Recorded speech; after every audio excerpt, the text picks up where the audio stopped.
যতটুকু প্রবলেমগুলো আছে, তো প্রবলেমগুলো সলভ করার জন্য অনেক সময় লাইভেও আসতে হয় আমার মনে হয়।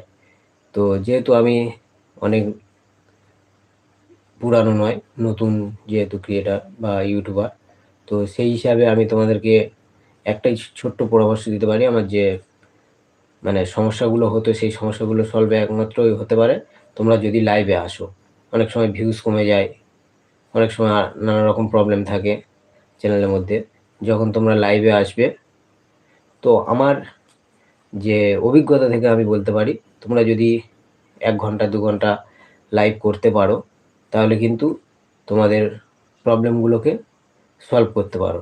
অনেক প্রবলেম সলভ হয়ে যেতে পারে অটোমেটিক, যেটা আমার ক্ষেত্রেও হয়েছে। আমার মাঝখানে প্রচুর প্রবলেম হচ্ছিল চ্যানেলের মধ্যে, ভিডিও আপডেট নিচ্ছিল না, বা অনেক সময় ভিডিওতে কোনো রকম ঠিকঠাকভাবে রেসপন্স পাচ্ছিলাম না, ভিউজ হচ্ছিল না। তো যখনই আবার লাইভ স্টার্ট করলাম বা লাইভ করতে শুরু করলাম, তখন কিন্তু আবার ভিডিওতে ভিউজটা অনেকটা বাড়তে থাকলো। তো তাই বলছি বন্ধুরা, তোমরা কিন্তু একটু খেয়াল রেখো এবং লাইভটা